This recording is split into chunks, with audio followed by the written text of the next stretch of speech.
Assalamualaikum warahmatullahi wabarakatuh. Nama saya Andreni Fori Junior, NIM 180254243024. Di sini saya akan menjawab beberapa pertanyaan sebagai tugas dari Fisiologi Tingkah Laku Larva dengan dosen pengampu Wiwin Kusuma Atmaja Putra, SPI, MSI. Untuk yang pertama adalah gambaran dari sistem pencernaan pada udang, ikan air laut, dan ikan air tawar. Nah, gambarnya seperti ini.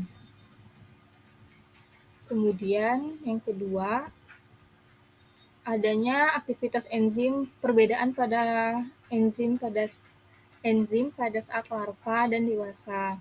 Saya mengambil penelitian dari Effendi tahun 2003 mengenai enzim pada larva ikan patin. Nah, pada larva ikan patin pada berumur sehari setelah menetas, itu sudah memiliki enzim protease dan lipase. Untuk enzim protease itu akan menurun aktivitasnya pada umur 3 hari, kemudian akan meningkat drastis pada umur 7 hari, lalu menurun drastis hingga umur 10 hari, dan akhirnya menurun landai. Yang lipase akan meningkat secara bertahap hingga larva berumur 3 hari. Lalu akan meningkat secara drastis pada umur 5 hari dan menurun drastis pada umur 7 hari dan akhirnya menurun landai. Pada enzim atau aktivitas amilase juga akan meningkat secara bertahap hingga berumur 5 hari, lalu meningkat drastis hingga berumur 7 hari dan akhirnya menurun. Nah, perbedaan dari enzim pada saat larva dan pada saat ikan dewasa yaitu perkembangan enzim pencernaan ini sejalan dengan perkembangannya anatomi saluran pencernaan. Jadi nanti jika saluran pencernaan sudah terbentuk saat dewasa, enzim-enzim ini aktivitasnya tidak akan atau persentasenya tidak akan sama pada saat larva. Nah, perbedaannya pada saat larva juga belum adanya organ pencernaan yang sempurna untuk menyerap dan mencerna pakan atau nutrisi yang masuk, sehingga enzim ini bekerja untuk membantu ikan menyerap nutrisi atau pakannya yang masuk untuk pertumbuhan dan morfologi organ pencernaannya. Kemudian nomor 3, adanya faktor penyerapan nutrisi pada fase exogenous feeding. Nah, faktornya yang pertama saya mengambil adanya ukuran bukaan mulut, perkembangan organ yang belum sempurna seperti mata dan sebagai kemoreseptor, dan juga sistem pencernaannya. Seperti yang kita ketahui, kalau larva itu juga belum memiliki organ yang sempurna, masih tahap definitif. Sehingga pakan yang kita berikan pada exogenous feeding, yaitu pakan setelah endogenous feeding yang berupa kuning telur, itu merupakan pakan dari luar. Sehingga pakan yang dari luar ini harus merangsang mata dan indera penciuman dari si larva. Yang mana larva ikan ini juga memiliki indera yang terbatas fungsinya karena belum sempurna.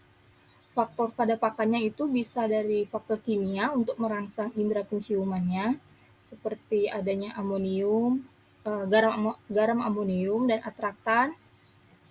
Kemudian untuk indera penglihatannya bisa menggunakan atau menambahkan warna, ukuran, bentuk, dan pergerakan pada pakannya.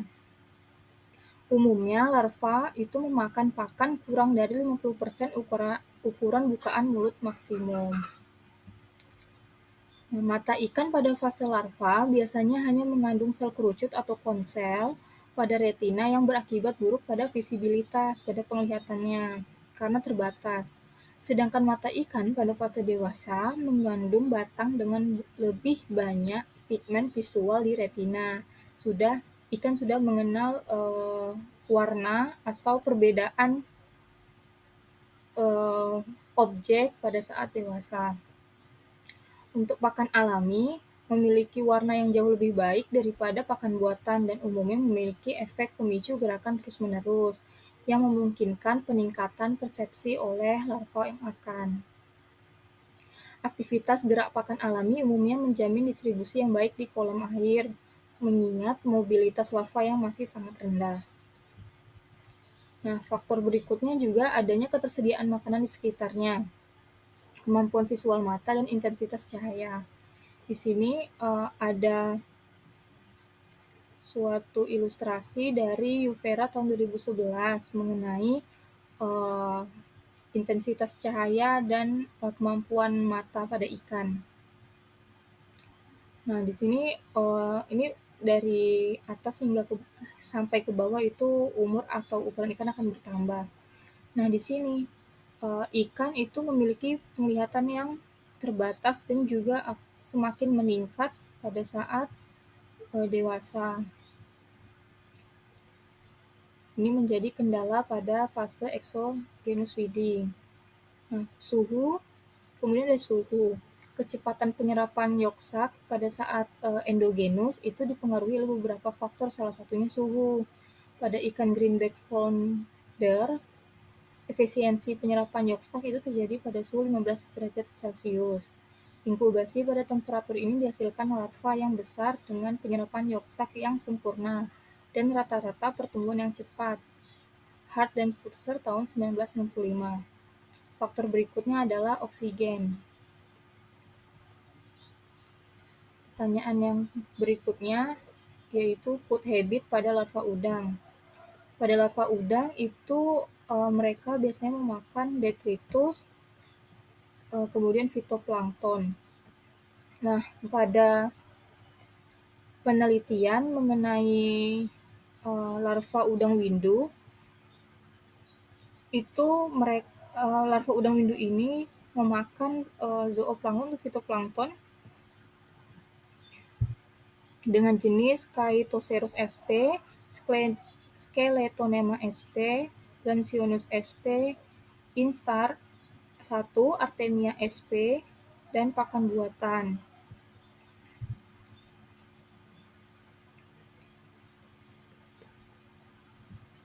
Kemudian ada food habit pada Bivalvia. Menurut penelitian, Bivalvia ini dapat memakan detritus dan asam amino yang terlarut pada air, di fitoplankton, seperti gula ataupun racun-racun pada logam. Karena Bivalvia ini bersifat sebagai filter feeding. Nah, menurut penelitian Bivalvia feeding tahun 2010, diatom benthic itu adalah makanan utama pada Bivalvia.